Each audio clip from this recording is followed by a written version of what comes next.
तो आज अंतिम सत्र है और किस प्रकार भगवान जो हैं इस धराधाम से प्रयाण करते हैं।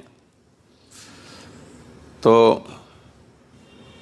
भगवान का आना भी अद्भुत है और भगवान का जाना भी अद्भुत है। दोनों ही कार्य बड़े ही अद्भुत हैं। भगवान जब आते हैं तो उस समय जो है इतनी अद्भुत लीलाएं संपन्न करते हैं इस धराधाम पर, जो भूतो न भविष्यति, संसार का कोई भी प्राणी इस प्रकार की लीलाएं संपन्न नहीं कर सकता। और वो लीला भी परम मंगलमयी लीलाएं होती हैं, सबका कल्याण करने वाली होती हैं। उन लीलाओं के श्रवण करने से कोई भी ऐसा नहीं जिसका डाइजेशन खराब हो जाए। समझ रहे ना?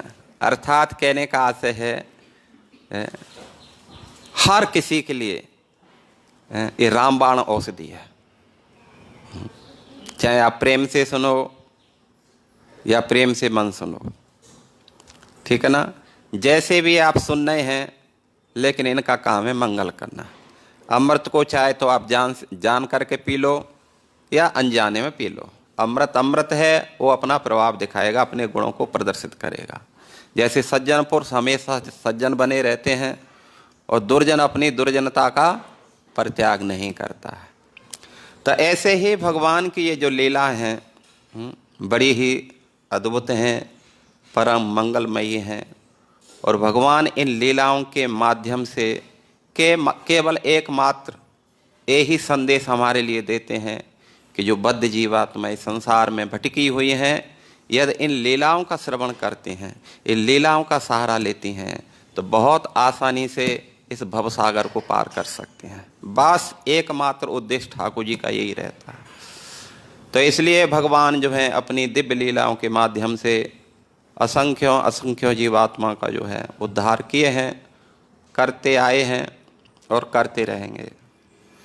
तो इस प्रकार भगवान का जो है इस जगत के अंदर आना भी मंगलमय है और भगवान जाना भी मंगलमय है। हम तो जाते हैं अकेले जाते हैं, किसी को साथ में नहीं लेते, लेकिन भगवान कभी भी अकेले नहीं जाते हैं। भगवान जाते हैं तो पूरा एक बहुत बड़ी सभा के साथ में जाते हैं। तो इसलिए अब भगवान जो हैं इस धराधाम को छोड़ने वाले हैं। तो इसलिए प्रभु जो है अपनी लीलाओं के माध्यम से सिखा रहे हैं हम सभी को कि देखो इस संसार के अंदर कितने कष्ट हैं। छोटे से थे, अभी पूरी तरह से माता पिता का लाड़ प्यार भी जो है ठीक से नहीं ले पाए, तब तक विश्वामित्र लेकर के चले गए। चलो कोई बात नहीं है भाई। उसके बाद में जो है शादी विवाह करके आए तो जो है क्या नाम है, घर में रहना चाहते थे, लेकिन तब तक माता कैकेयी की उनके ऊपर कृपा हो गई तो 14 वर्ष के लिए वनवास भेज दिए। हाँ, चलो वो भी कोई बात नहीं, वनवास में चलो भाई, वहाँ भी तो भक्त बहुत थे। तो इसलिए वो वनवास नहीं होता है जहाँ भक्त होते हैं। वनवास भी जो है स्वर्ग से मंगल में बन जाता है। उसके बाद में जो है फिर सीता माता का अपहरण हुआ रावण के द्वारा। भगवान ने देखा चलो कोई बात नहीं, उसको भी टॉलरेट किया और रावण को परास्त करके जो है सीता को भी लेकर के आए। हालांकि इच्छा नहीं थी, लेकिन फिर भी जो है क्योंकि लोग का उनको पहले से ही आभास था कि मैं लेकर तो जाऊंगा, लेकिन संसार के व्यक्ति इतनी आसानी से सीता की पवित्रता पर विश्वास नहीं करेंगे। हालांकि माता सीता ने इतनी अपनी परीक्षाएं दी, अग्नि परीक्षा दी, क्या परीक्षा नहीं दी, सब कुछ तो परीक्षा दी उन्होंने। तो इसके बाद में जो है वहाँ से भी आए तो बाद में जो है सीता के ऊपर फिर जो है हाथ उठने लगे तो सीता का भी उन्होंने परित्याग कर दिया, चलो कोई बात नहीं है। कष्ट देख सकते हैं आप, जो है हमारे कष्टों को देखो और प्रभु श्री राम हैं और अन्य अवतारों के कष्टों को देखो। हमारे जो कष्ट हैं वास्तव में वो कष्ट नहीं है, हमारे कष्टों की कहीं कोई वैल्यू नहीं है, एक पैसे की भी है। लेकिन प्रभु श्री राम जो हैं इस संसार के अंदर दिखा रहे हैं, सीता का जो है वियोग सहन करना पड़ा। अब सीता का वियोग जैसे तैसे वो कुछ सहन भी कर पाए, अपने भाइयों के द्वारा आश्वासन दिए गए बड़े, चलो उन्होंने माना। लेकिन बाद में जो है लक्ष्मण का जो वियोग था उसने तो प्रभु श्री राम को तोड़ करके ही रख दिया। और इसके बाद में जो फिर उनको अपनी माताओं का वियोग देखना पड़ा। तो कष्टों की जो है लड़ी लगी है, चेन लगी है, एक जाता, एक समाप्त भी नहीं हो रहा है, तब तक दूसरा इंतजार करके बैठा है। इसलिए गोकर्ण जी ने जो है अपने पिताजी आत्मदेव से कहा था कि हे मेरे पिताजी, इस संसार में किसी को भी सुख नहीं है, ना च इंद्रस्य सुखम किंचित न सुखम चक्रवर्तिनः सुखम एकांतिके मुनेर। सुखम वास्तव में इस संसार के अंदर जो है सुखम अस्ति विरक्तस्य मुनेर एकांत जीवन। पिताजी जब देखा कि धुंधकारी के उपद्रवों से जो उनका घर एक मंदिर की तरह था, लेकिन आज एक मधुशाला की तरह वो बन चुका है। घर की जो संपत्ति थी, अपार संपत्ति थी, आज खाने की जो है लाले पड़ रहे हैं। तो इसलिए आत्मदेव इतने दुखी हो गए अपने पुत्र से। तो उसी समय गोकर्ण जी ने पिताजी को देखा तो उनको समझाया, पिताजी इस संसार ही ऐसे है, कोई मन दुखी कोई तन दुखी, कोई धन बिन रहित उदास, थोड़े थोड़े सब दुखी, सो सुखी कृष्ण के दास। हे मेरे पिताजी, न च इंद्रस सुखम किंचित न सुखम चक्रवर्तिनः। इस संसार के अंदर वास्तव में देवराज इंद्र भी तो, वो भी तो हर समय भयभीत ही रहता है, उसको कौन सा सुख है। और न च चक्रवर्तिनः, जिनका एक छत्र पूरी पृथ्वी पर सम्राट है, वो राजा हैं, लेकिन फिर भी वो सुखी नहीं है। तो सुखी कौन है? तो सुखम अस्ति विरक्तस्य, जिन्होंने जो है विरक्त भाव को धारण किया है, संसार में रह रहे हैं। संसार में रहूं तो ऐसे रहूं जैसे जल में कमल का फूल रहे। जल में भी है लेकिन जल से बाहर भी है। तो ऐसे ही संसार में जो आसक्त होकर के नहीं रहता है, एक अपनी फॉर्मलिटी अदा करता है, वास्तव में वो ही संसार में सुखी रह सकता है। और इतना ही असंभव नहीं है। तो सुखम अस्ति विरक्तस्य मुनेर एकांत जीवनः, जिनका एक में अंत है, जिनका मन भगवान के अलावा और किसी चीज में नहीं लगा है, बस उनके जीवन में थोड़ा सुख देखने के लिए मिलता है, बाकी तो संसार में सब दुखी है।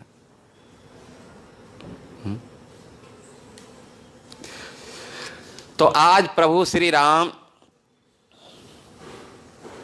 अनेक अनेक प्रकार के संकटों से जूझ रहे हैं। वास्तव में सारे संसार के भय जो प्रभु श्री राम से भयभीत रहते हैं, लेकिन आज वो प्रभु श्री राम संसार के भयों से भयभीत हैं। जिनके आंख टेढ़ी करने से भय भी जो है हिल जाता है। मत भयात बाती बातो हम सूर्य तपती मत भयात, बरसतो इंद्रो दहती अग्नि, मृत्यु चरती मत भयात। मृत्यु चरती मत भयात। भगवान कपिल देव बोलते हैं कि माता मत भयात बाती बातोयम, ये हवा जो बह रही है वो मेरे डर से बह रही है। सूर्य तपती मत भयात, सूर्य जो है मेरे भय से जो है प्रकाश और उष्मा देता है। बरस तो इंद्रो, इंद्र मेरे भय से वर्षा करता है। इनको भय नहीं होता। आज संसार में कोई जो है कानून नियम नहीं होता, राजा नहीं होता, संसार में कोई भी जो है नियम का पालन कर ही नहीं रहा होता। ठीक इसी प्रकार देवता भी भगवान से भयभीत रहते हैं। भगवान के भय से सब चीज सुचारू रूप से चल रही है। ये भगवान का शासन हट जाए तो आप देख लो फिर कितना उपद्रव होता है। बरस तो इंद्रो, इंद्र मेरे भय से वर्षा करता है। दहती अग्नि, अग्नि मेरे भय से जो है तेज देती है। और मृत्यु चरती मत भयात,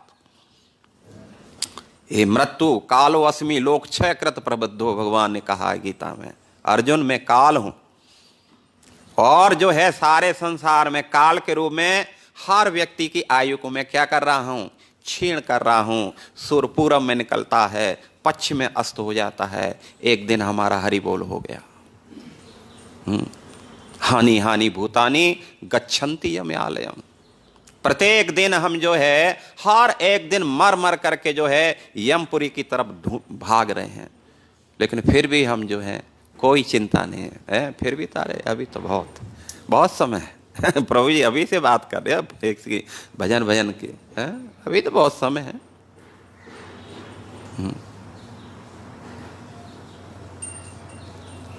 तो आज प्रभु श्री राम जब लक्ष्मण का वियोग देखा, उनसे सहन नहीं हुआ। तुरंत अपने दूतों को भेज करके भरत को बुलाया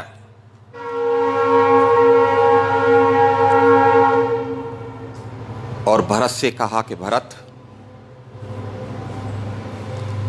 इस अयोध्या के राज का शासन आप संभालो, क्योंकि मैं लक्ष्मण के बिना जिंदा नहीं रह सकता। इसलिए जिस पथ का अनुसरण लक्ष्मण ने किया है ठीक उसी पथ पर मैं भी चलूंगा।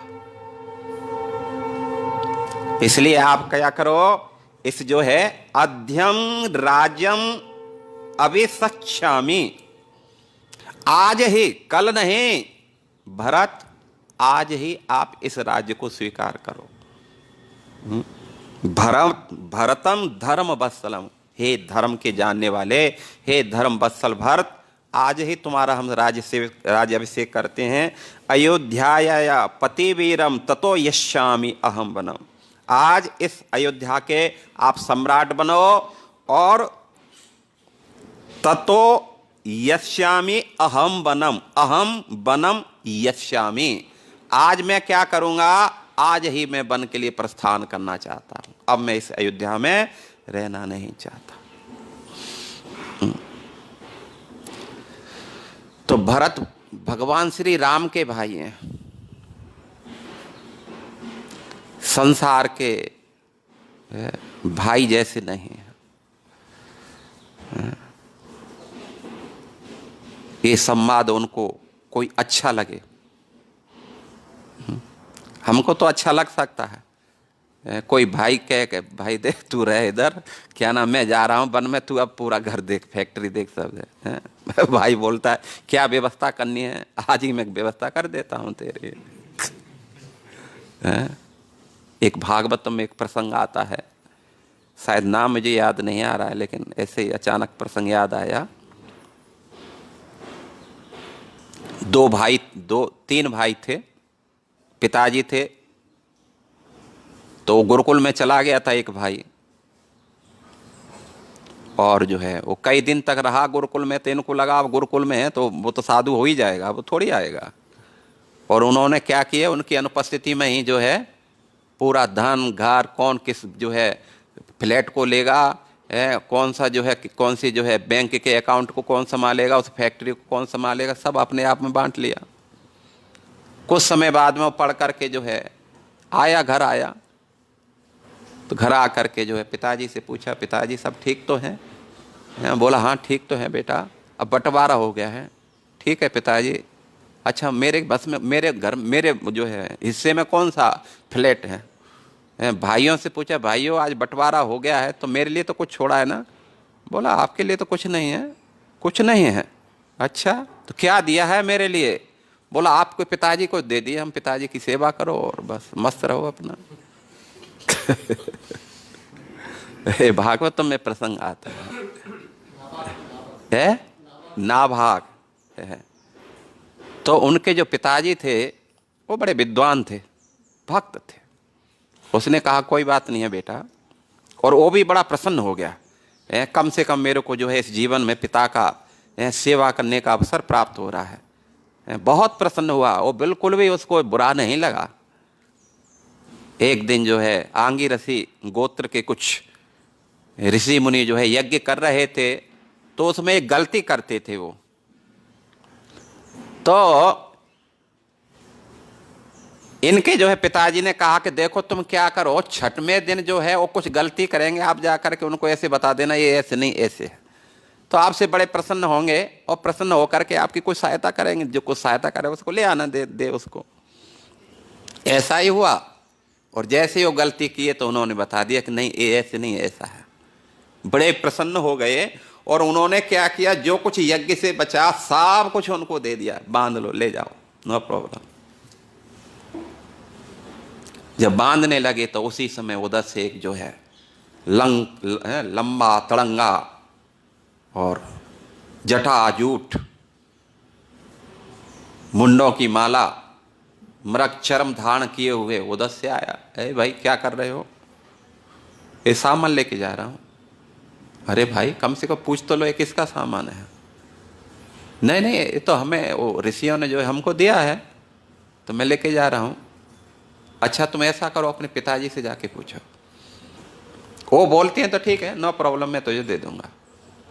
पिताजी के पास में गए, पिताजी से कहा पिताजी वो जो है यज्ञ में जो आपने कहा था, मैंने बताया तो बड़े प्रसन्न हो गए और सब कुछ छोड़ के चले गए।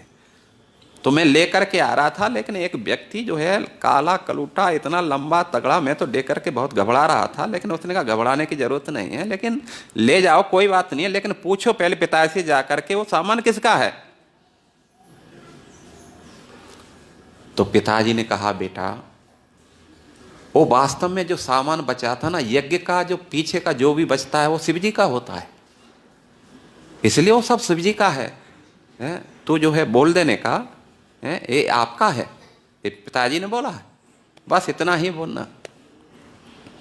जाकर के पहुंच गया, उन्होंने प्रणाम करके कहा कि देखो पिताजी ने बोला है कि ये तो जो है आपका सामान है, शिव जी का है, इसलिए आप इसको ले लो और मुझे क्षमा कर दो, मैंने जो भी गलती किया।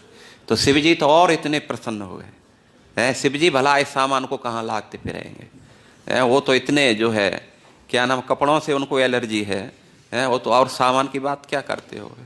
हम लोग कहीं चलते हैं बैग पे बैग भर करके चलते हैं। लेकिन देखो जो सारे संसार को जो है कंट्रोल कर रहा है, वो व्यक्ति के पास में कोई घर ही नहीं है।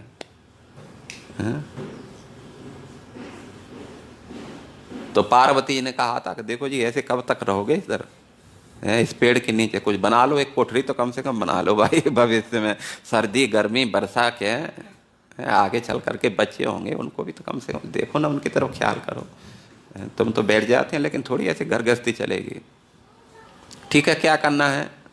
बोला कम से कम एक कुछ तो बना लो ना, एक फ्लैट तो कम से कम खरीद लो। आजकल जो है गोकुल जो है धाम के बहुत सारे फ्लैट बनने वाले, उनसे में कोई ले लो एक। ठीक है भाई एक ले लेते हैं, चलो कोई बात नहीं है, एक ले लिए। तो गृह प्रवेश करना है, ठीक है इस भक्तों को बुला लो, गृह प्रवेश करा देते हैं। भक्त गए, खूब धुआंधार दे दमादम कीर्तन किए, फीस्ट हुआ, खूब खा पी करके जो भी दक्षिणा थी, जो कुछ इकट्ठा किए थे वो सब दे दिए, सब बांट दिए। अब जो है एक महात्मा को जो है बादम मालूम चला, वो दौड़ा दौड़ा आया, हाँफता हुआ, बोला आज कुछ भंडारा था? बोला हाँ भंडारा तो था, लेकिन आप इतना लेट कैसे हो गए? वो तो टाइम दिए थे ना, हम 1 बजे का था, अब तो टाइम निकल गया उसका। बोला नहीं नहीं, कुछ तो होना चाहिए। अच्छा चलो कुछ दक्षिणा ही दे दो, कम से कम काम चला दें। बोला दक्षिणा में तो जो था मैंने तो सब बांट दिया, अब तो कुछ नहीं है। बोला कुछ तो करना चाहिए। बोला कुछ तो करना चाहिए, क्या करें। पार्वती की तरफ देखा, वो भी मुंह फुलाए नीचे बैठी थी, उनको कुछ भय था। उन्होंने कहा कि देखो ऐसा करो, वास्तव में और तो कुछ नहीं है, यही फ्लैट है, आप ऐसा करो, आप इसको या आप ही ले लो और हम जो है चलते हैं यहाँ से, हैं? तो शिवजी जो है महान विरक्त हैं। तो ठीक जो है शिवजी जो है उस समय उन्होंने वही सेम बात कही, हैं? तुमने ईमानदारी सत्य का पक्ष लिया है, सत्य पर अडिग रहे हैं, इसलिए हम बहुत प्रसन्न हैं। ये सब तुम मेरी तरफ से जो है भेंट स्वरूप ले जाएगा। और मैं तुझे आशीर्वाद देता हूं, सारे शास्त्रों का ज्ञान तुम्हें जो हो जाएगा। कभी भी आपको जो है दिव्य ज्ञान की जो है वैदिक ज्ञान की आपको कभी भी विस्मृति नहीं होगी। और इस प्रकार जो है लेकर के वो तो जो है कुछ ही थोड़े थोड़े से में ही प्रसन्न हुए।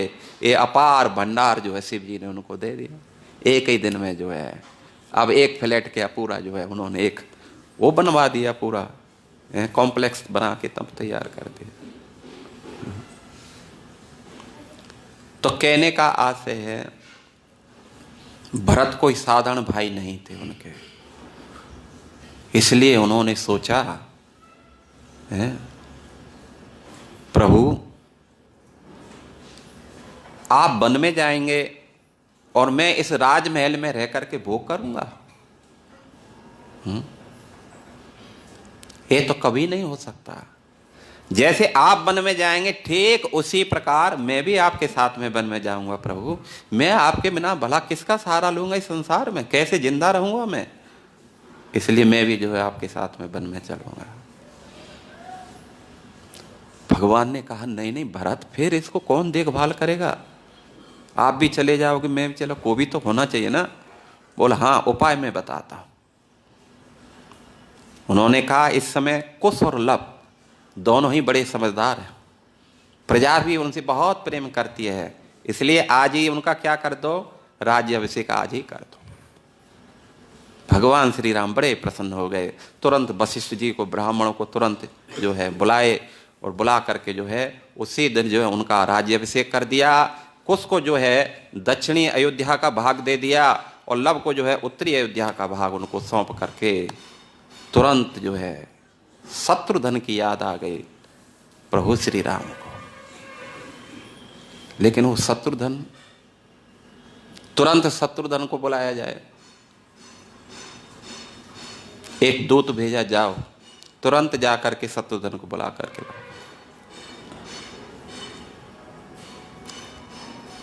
दूत बिना नॉन स्टॉप कोई भी पड़ाव उसने रास्ते में नहीं डाला, 3 दिन 3 रात कंटिन्यूस चल करके रथ से मथुरा में पहुंचे और सारा समाचार क्या क्या अयोध्या में चल रहा है उसको जो है तुरंत उन्होंने कहा। तो शत्रुधन समझ गए अब मेरे प्रभु अब इस संसार में रहने वाले नहीं हैं, इसलिए उन्होंने जो है अपने पुरोहित को बुलाया, मंत्रियों को बुलाया और उनसे कहा, पुरोहित से कहा कि देखो मैं जा रहा हूं और हो सकता है कि भविष्य में मैं फिर लौट करके नहीं आऊंगा, इसलिए मेरे जो दोनों पुत्र हैं आज ही इनका क्या किया जाए, इनको जो है अयोध्या का राजा नियुक्त कर दिया जाए। तो तुरंत उनके 2 भाई थे शत्रुधन के दोनों भाइयों को क्या किए, जो है उन्होंने जो है अब पुरोहितों के द्वारा तुरंत जो है राज तिलक करवा दिया। और उनके जो पुत्र थे, एक का नाम था, क्या नाम है, शत्रुधन के पुत्रों का नाम था, हाँ सुबाहु और शत्रुघाती, ये 2 उनके पुत्र थे।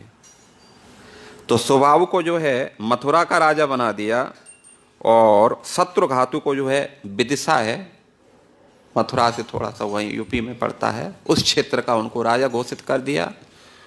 और बच्चों को ठीक से समझा करके, पुरोहितों को ठीक से दायित्व दे करके पुत्र की जो है देखभाल करना, अब मैं भविष्य में फिर अभी लौट करके नहीं आऊँगा। तो इस प्रकार बोल करके शत्रुधन भी जो है तुरंत उसी समय जो है उन्होंने प्रस्थान किया। वो भी अयोध्या में आ जाते हैं। अयोध्या में देखा कि प्रभु श्री राम एक बिल्कुल बारीक वस्त्र धारण करके और वहां बैठे हुए हैं। तुरंत जो है शत्रुघ्न ने प्रभु श्री राम को प्रणाम किया और प्रणाम करके जो है मथुरा का सारा समाचार दिया। और सारा समाचार देख करके उन्होंने कहा, प्रभु मैं दोनों पुत्रों को मथुरा का राज दे करके ही आया हूं, इसलिए आपके चरणों में मेरी एक विनती है प्रभु, आप मुझे छोड़ करके कहीं नहीं जाना, मैं भी आपके साथ चलूंगा। आप सोच सकते हैं भाइयों का प्रेम। इसलिए तो प्रभु श्री राम का चरित्र भारतवर्ष में घर घर में इतना सभी लोग लाइक करते हैं। कृष्ण का चरित्र इतना पहले फेमस नहीं था। कृष्ण का चरित्र तो प्रभुपाद जी की कृपा से सारे संसार में अब फेमस हुआ है। उसके पहले जो है सर्वत्र राम की ही कथा हुआ करती थी। और हमने देखा है कि रामलीला हुआ करती थी। रासलीला तो बहुत बाद में हमने सुना। गांव गांव जा करके रामलीला हुआ करती थी।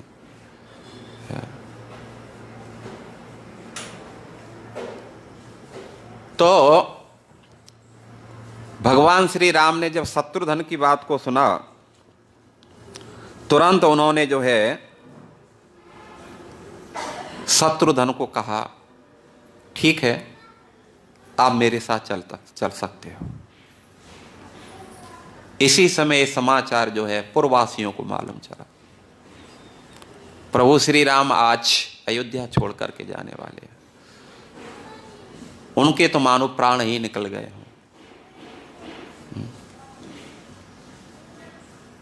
घर का सब काम धंधा बिल्कुल हड़ताल हो गया है, स्टॉप कर दिया। न कुकिंग न कुछ और काम धंधा, खाना पीना सब बंद। अब किसके लिए खाया जाए? क्या करेंगे शरीर को रख करके? जिनकी सेवा के लिए शरीर था आज वो ही हमसे बिछुड़ करके जा रहे हैं, फिर इस शरीर को धारण करके हम करेंगे ही क्या? तो इसलिए सारे पूर्ववासी अयोध्यावासी जो हैं अपने अपने बच्चों को बीवियों को आगे कर कर आए, प्रभु हम आपके बिना जिंदा नहीं रह सकते, आप जहां भी जाएंगे हम आपके पीछे ही चलेंगे। आप वन में जाओ साथ में रहेंगे आपके, आप स्वर्ग में जाओ साथ में रहेंगे प्रभु, नरक में जाओ वहां भी हम साथ में रहेंगे, लेकिन आपका साथ नहीं छोड़ सकते।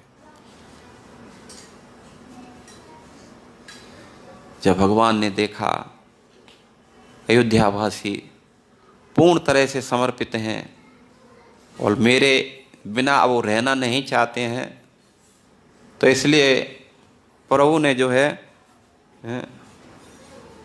देखा कि जो है पूर्ण रूप से जो है समर्पित हैं। और पूर्ववासी भी जो है हाथ जोड़ करके विनती कर रहे हैं, प्रभु हम अकेले ही नहीं चलेंगे, पूरा परिवार हमारे आपके साथ में चलेगा। उनको भला हम किसके लिए छोड़ करके जाएंगे? पौरुषम यदि ते प्रीति यदि स्नेहो ही अनुज्यतम सुपुत्र दारा काकुत्स समम गच्छामि सतपथम। वाल्मीकि जी बोलते हैं, अयोध्यावासी भगवान के सामने रो रो करके हाथ जोड़ करके प्रार्थना कर रहे हैं, प्रभु पौरुषम यदि ते प्रीति यदि आपसे थोड़ा बहुत भी हमारा प्रेम है और पौरुषम यदि आपका हमारे प्रति प्रभु थोड़ा बहुत भी प्रेम है, स्नेहो ही अनुत्तम यदि हमारा थोड़ा भी स्नेह है आपके प्रति, तो सपुत्र दारा समम गच्छामः, अर्थात हम अपने सपुत्र पुत्रों के साथ में, दारा स्त्रियों के साथ में, समम गच्छामि सतपथम, हम भी आप जिस पथ पर चल रहे हैं उसी पथ का हम भी अनुकरण करेंगे। भगवान ने देखा, चलो ठीक है, उन्होंने कहा तथास्तु, सब तैयारी करो, नो प्रॉब्लम। इस प्रकार जो है प्रसन्न होकर के वो चले जाते हैं। अब जो है इस संवाद जो है पूरे प्रभु श्री राम के जो है सर्वत्र फैल गया था, और ये वास्तव में ही फैलना चाहिए था। तो इसलिए जो है सुग्रीव आदि वानर, हनुमान, जामवन और द्विविद, मैंद, जितने भी बड़े बड़े वो वानर थे, और असंख्य असंख्य वानरों के साथ में प्रभु के प्रयाण की लीला को देखने के लिए आए। इधर जो है संवाद लंका में भी पहुंच गया, तो सुग्रीव जो है वहां से अनेक अनुचरों के साथ में प्रभु के दर्शन करने के लिए आए, अंतिम दर्शन के लिए। तब जो है प्रभु श्री राम ने विभीषण से कहा, देखो आप देखभाल करना ठीक से, हम अब नहीं है यहाँ ज्यादा। तो विभीषण ने कहा कि प्रभु हम किसकी देखभाल करेंगे, हम तो जब तक हैं आप यहाँ जो है, जब तक आप हैं, आपके न रहने से हम थोड़ी रह सकते हैं इधर। इसलिए प्रभु आप हमारे ऊपर भी कृपा करो, और हम भी आपके साथ में चलना चाहते हैं। भगवान श्री राम को विभीषण की मित्रता याद आ गई, और तुरंत भगवान की आंखों से आंसू निकल पड़े। वो दिन याद आ गए जब सीता की खोज के लिए और रावण से युद्ध करने के लिए अपनी जी जान की परवाह नहीं किया था। तुरंत जो है भगवान ने कहा, सुग्रीव मैं आपके बिना स्वर्ग में क्या, अपने लोक में भी क्या, संसार में मैं कहीं नहीं रह सकता। मैं आपको जो है साथ लेकर के ही चलूंगा, आपके बिना फिर भला मेरा जीवन क्या। इसलिए आप तैयारी करो। प्रभु हमारे साथ में, और सब बानर इतने सारे बैठे हैं, वो सबसे कहो नो प्रॉब्लम, पूरी गाड़ी बुक की है हम, जो है कोई दिक्कत नहीं है, सब चलो।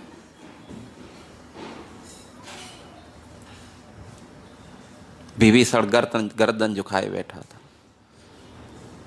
भैया विभीषण, प्रभु मैं भी चलूंगा। नहीं भगवान ने कहा नहीं, तुम नहीं, तुम यहीं रहो, और तुम्हें क्या करना है, हे पराक्रमी विभीषण, जब तक संसार की प्रजा जीवन धारण करेगी तब तक तुम्हारा लंका में अखंड राज्य बना रहेगा। जब तक सूर्य और चंद्रमा रहेंगे, ये पृथ्वी रहेगी, तब तक तुम्हारा राज अखंड रहेगा। इसलिए मेरा आदेश है तुम यहीं रहो। इसके साथ साथ में मेरी कथा भी वर्तमान मतलब विद्यमान रहेंगी। तो इसलिए मेरा आदेश है तुम धर्म पूर्व क्या करो, तुम जो है अपनी प्रजा का पालन करो, उसकी देख रेख करो, तुम मेरे साथ मन चलो।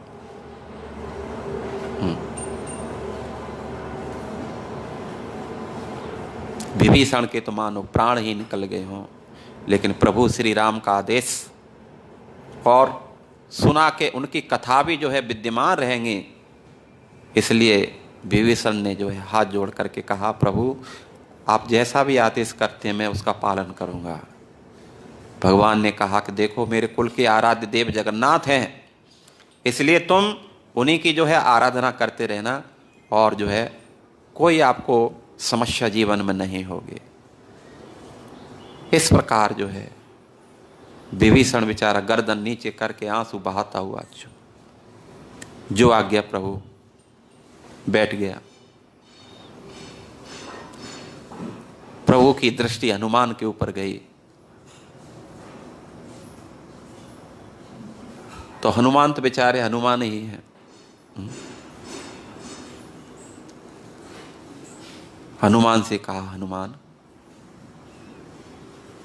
प्रभु मैं तो अभी आपके साथ ही चलूंगा ना। भगवान ने कहा, हनुमान जब तुम मेरे साथ चलोगे तो इस संसार में लोगों के कल्याण के लिए इन कथाओं का कौन प्रचार प्रसार करेगा?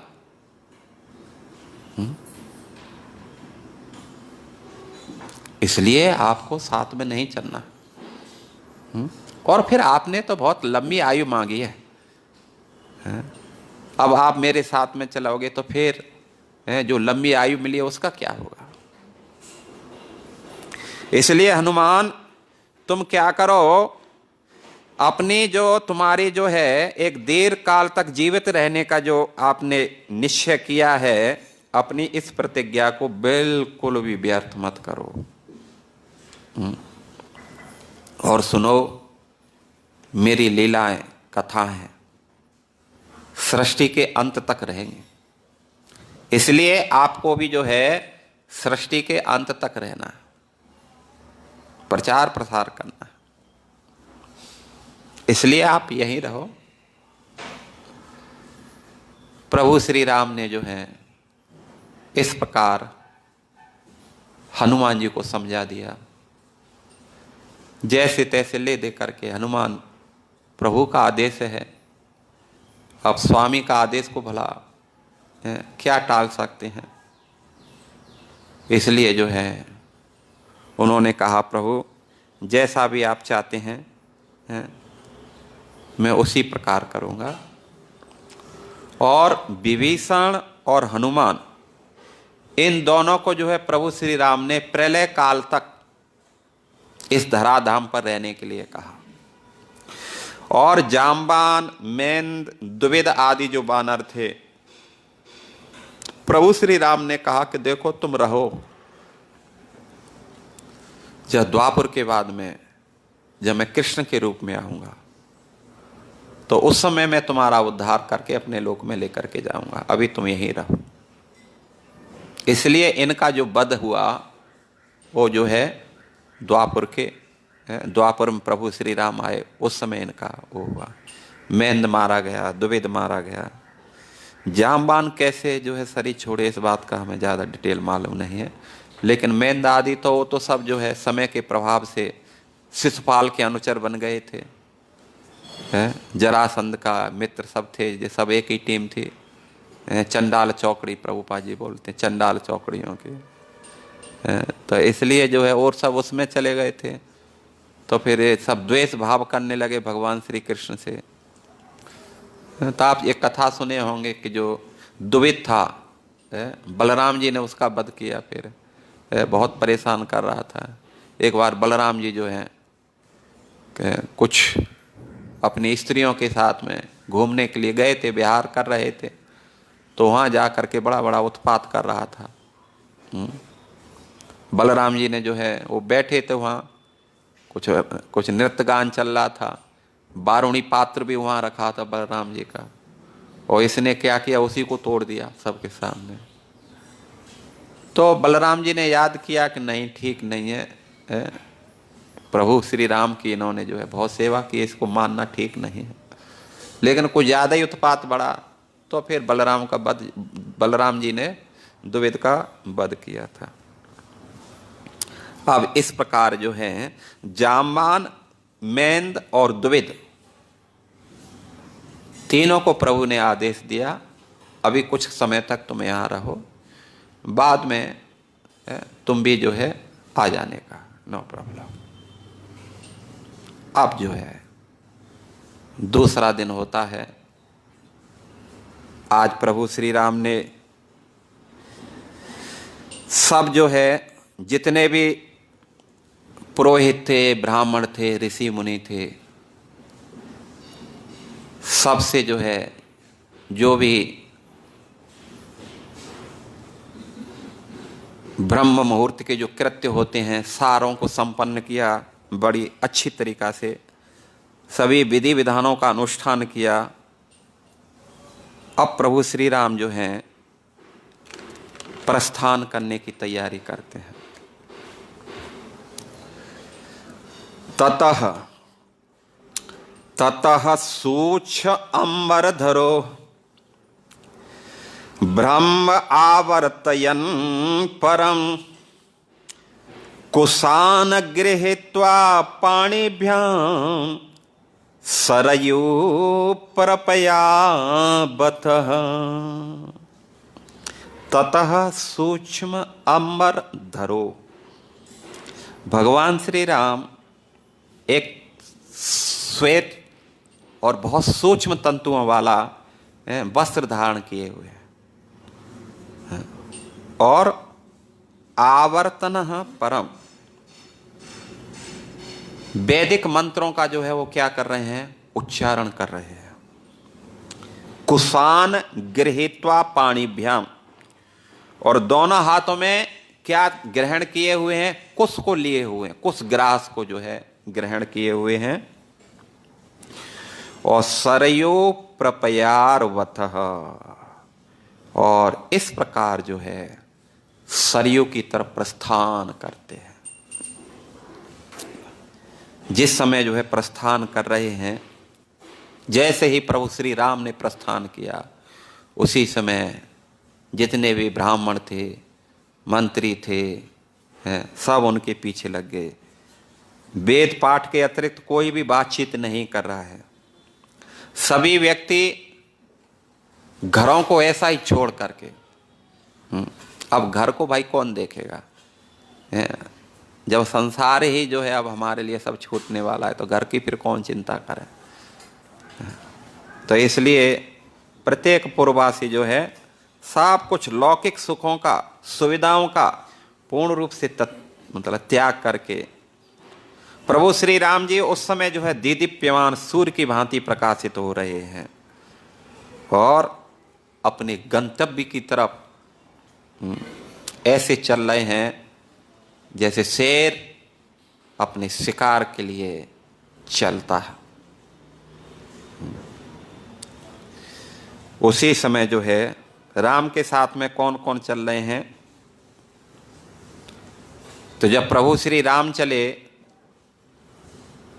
तो बैकुंठ से तुरंत उनकी जो पत्नियां हैं वो भी उनके साथ में हो लिए।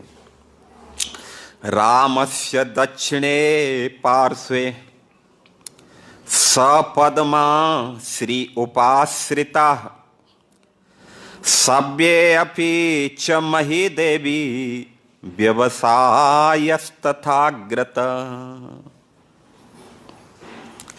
रामस्य दक्षिणे पार्श्वे, प्रभु श्री राम के दक्षिणी भाग में सपद्मा श्री उपाश्रिता, कमल में हाथ लिए हुए श्री अर्थात लक्ष्मी देवी, श्री देवी भगवान श्री राम के वाम भाग में चल रही है। और सव्ये च मही देवी, दाएं भाग और वाम भाग में जो है सव्ये च मही देवी अर्थात मही बोलते हैं पृथ्वी को। पृथ्वी जो है सज धज करके और जो है उनके बाएं भाग में माता पृथ्वी चल रही है, क्योंकि भगवान की भूदेवी और श्री देवी एक चल संपत्ति, एक अचल संपत्ति वैकुंठ लोक में जो रहती हैं, दोनों की दोनों आकर के यहाँ जो है उनके साथ में चल रही है।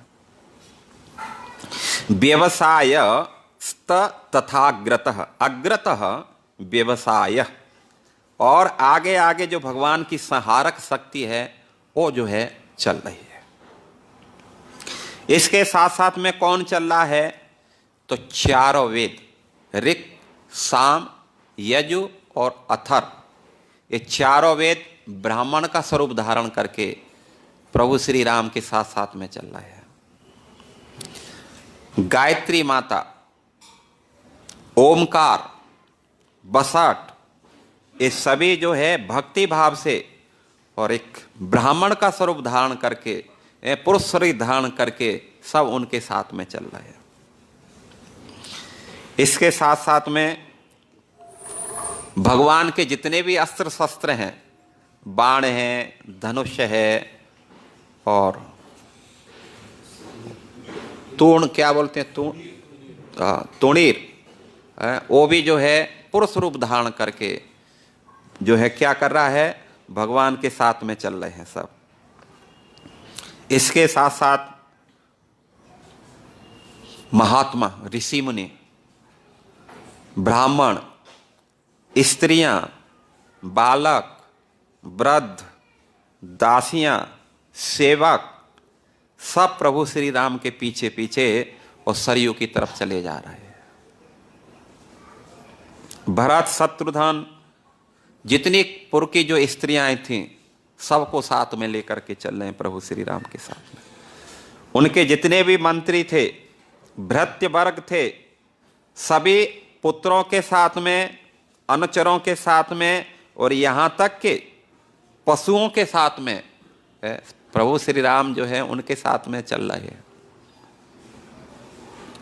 जनपद के जितने भी लोग हैं, जब उन्होंने देखा कि प्रभु श्री राम प्रयाण कर रहे हैं तो देखने के लिए असंख्य असंख्य लोगों की भीड़ हुई।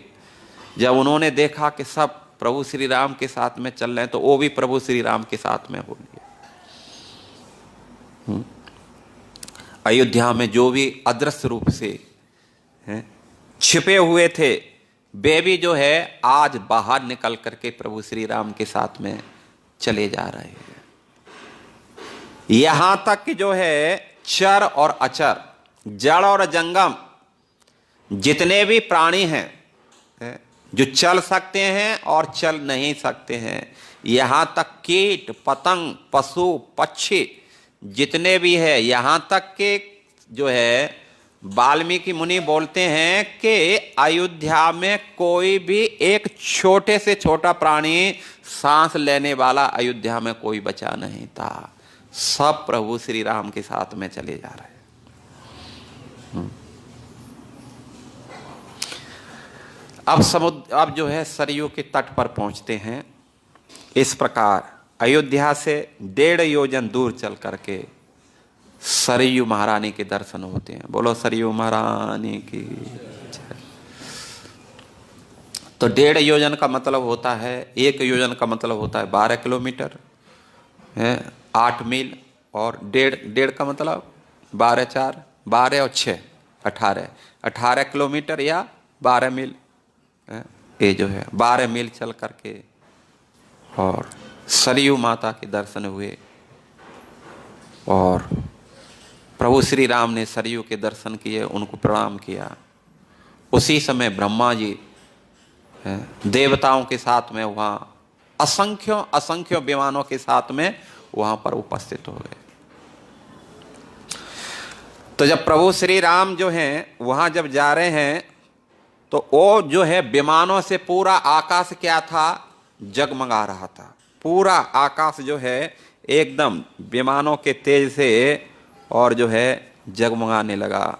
पूरा वातावरण बड़ा ही सुहावना हो गया। उसी समय जो है पुण्यवाता बपुश्चैव गंधबंत सुख प्रदा पपात पुष्प वृष्टिश्च देवै मुक्ता मगो बबत। पुण्यवाता बबुश्चैव, बबु मतलब बहने लगे। पुण्यवाता अर्थात हवा जो है वो क्या करने लगी, परम पवित्र हवा मंद मंद करके बहने लगी। गंधबंत और सुगंधित होकर के। प्रभु श्री राम थे तो एक तो जो है क्या नाम है सरयू, उससे जो है हवा सरयू जो है उससे टच हो करके कुछ जो है भीनी भीनी, जो अधिक गर्मी नहीं और ठंडी नहीं, इस प्रकार की जो है हवा बह रही है। और पूरा अयोध्या तो जो है एक कंचन की नगरी, पूरा दिव्य अलौकिक भगवान का धाम है। तो इसलिए पूरा जो है अनेक प्रकार के फलों से फूलों से लदा था। तो वायु जो है मंद सुगंध समीर लेकर के और जो है वहाँ प्रभावित हो रही है, सुखप्रदा, जो सबके मन को आनंद दे रही है। पपातः पुण्य वृष्टिच दैवै मुक्ता, देवता लोग बड़े जो है महोघवत राशि राशि और पपातः वर्षा कर रहे हैं। किसकी वर्षा कर रहे हैं? पुष्प वृष्टि, दिव्य फूलों की वर्षा कर रहे हैं प्रभु श्री राम और पूरी प्रजा के ऊपर। धन्य हो प्रभु श्री राम, आपकी जय जयकार हो। इस प्रकार जो है देवता लोग उनके ऊपर पुष्प वृष्टि कर रहे हैं। उसी समय प्रभु श्री राम ने देखा कि ब्रह्मा जी कुछ कहना चाहते हैं, तो ब्रह्मा ने जो है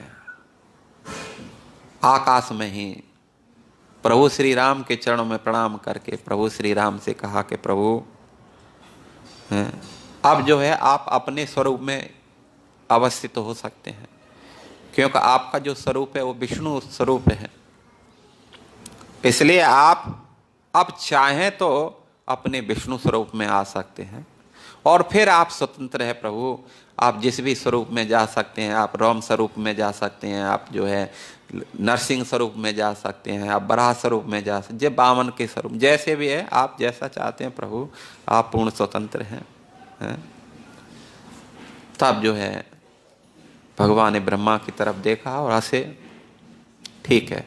और उसी समय भगवान ने अपना दिव्य स्वरूप प्रकट कर दिया। भगवान जो है विष्णु स्वरूप में प्रकट हो गए और उनके अन्य 3 भाई थे वो भी सेम विष्णु स्वरूप में प्रकट हो गए। उसी समय जो है जब भगवान ने अपना विष्णु स्वरूप धारण किया, तब देवता जो स्वर्ग में उपस्थित थे, इंद्र चंद्र वरुण आदि गंधर्व किन्नर यक्ष राक्षस, सब क्या करने लगे? प्रभु के ऊपर फिर जोर जोर से पुष्प वृष्टि करने लगे और उनका जो है गुणगान करने लगे, उनकी स्तुति करने लगे। अब प्रभु श्री राम ने जो है सरयू में उनको प्रणाम करके और सरयू को जो है सरयू में प्रवेश कर रहे हैं और भगवान जो हैं अपने भाइयों के साथ में जो है सीधे सरयू में डुबकी लगाए और डुबकी लगा करके सीधे जो है वहीं से वहीं अपने लोक में चले गए। फिर भगवान ऊपर नहीं आए। उनके तीनों भाइयों ने भी उसी प्रकार जो है उनका अनुकरण किया, वो भी उनके साथ साथ में चले गए। जितने भी पूर्ववासी थे जो साथ साथ में चल रहे थे, जैसे उन्होंने सरयू में डुबकी लगाई, उन्होंने देखा कि उनके जो शरीर हैं दिव्य शरीर हो चुके हैं और जो भौतिक शरीर है वहीं पात हो गया है। सब जो है दिव्य विमानों में बैठ करके और भगवान के धाम जो है सारे के सारे चले गए।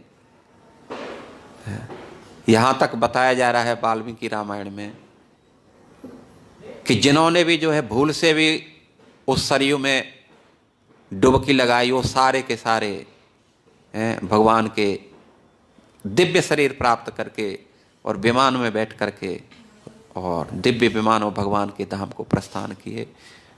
बानर, भालू, रीछ, जितने भी थे, पुरुष स्त्री, पशु पक्षी कीट पर, जिन्होंने भी जैसे भी उन्होंने जो है किए डुबकी लगाई, ये सारे के सारे क्या किए? सब भगवत धाम को चले गए। तस्मिन् ये अपि समापन्ना ऋक्षवानर राक्षसा ते अपि स्वर्गं प्रविवेशु देहान निक्षिप्य चाभसी च अम्बसी। तस्मिन् ये अपि समापन्ना, उस समय जो भी वहां पर उपस्थित थे ऋक्ष वानर राक्षसा, क्योंकि उन जो भी जो है वानरों में और ऋक्षों में कुछ तो जो है भगवान के साथ चले गए थे, लेकिन कुछ जो है देवता लोग ही वानर बन करके आए थे। तो वो भगवान के आदेश से जिस स्वरूप से आए थे, जैसे कुछ सुग्रीव जो है क्या नाम है सूर्य के अंश के थे, और जो है और भी जो है बहुत सारे वो थे, वो सब क्या किए अपने दिव्य स्वरूप से जो है, और देव देव जो जो जिसका स्वरूप था उस स्वरूप में वो क्या किए प्रवेश कर गए। ते अपि सर्वे प्रवेशु, तो जो स्वर्ग से आए थे भगवान ने जो है अभी उनको चांस दिया था कि जब तक पूरा जो है समाप्त नहीं होता है तब तक आप यहाँ रहिए, उसके बाद आप मेरे धाम में आना। लेकिन बाकी जितने भी थे देहान निक्षिप्य चा अम्बसी प्रवेशु, अर्थात जैसे वो शरीर जैसे ही डुबकी लगाते थे और अब उनके शरीर का पात हो जाता था, दिव्य शरीर प्राप्त कर लेते और जो है दिव्य विमान में बैठ करके सब भगवान के धाम चले जाते थे। जिस प्रकार जो है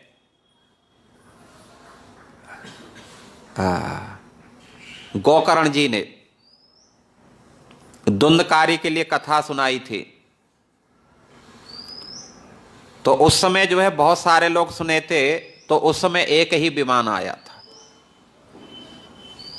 और जो है गोकर्ण जी ने कहा भगवत पार्षदों से, भाई इतना अन्याय किसके लिए है? चलो धुंधकारी तो माध्यम था, वो तो प्रेत के शरीर में था, उसके कल्याण के लिए हमने कथा सुनाई, लेकिन कथा को तो केवल धुंधकारी नहीं सुनना था, इतने सारे पुरवासी सुन रहे थे, तो आप एक ही विमान क्यों लेकर के आए? क्या विमानों की कमी थी?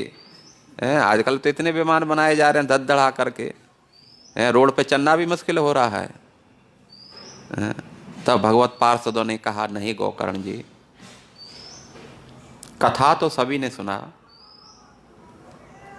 लेकिन वास्तव में वो कथा में बैठे थे, बाकी मन तो उनका घर गृहस्थी में ही दौड़ रहा था। आज न जाने क्या बनना है घर में। मैं तो उनको बोल के आया था कि आप जो है कुछ चटपटा बनाना, कहीं ऐसा ना हो कहीं जो है वो मीठा बना दे कुछ। न जाने ऑफिस में प्रभु जी कब बंद करें, टाइम तो हो गया है, घड़ी भी पास में है, मालूम नहीं क्यों नहीं देखती नहीं है घड़ी की तरफ।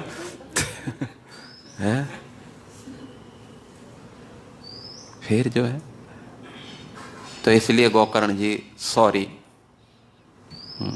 कथा सुन करके भी सुने नहीं थे।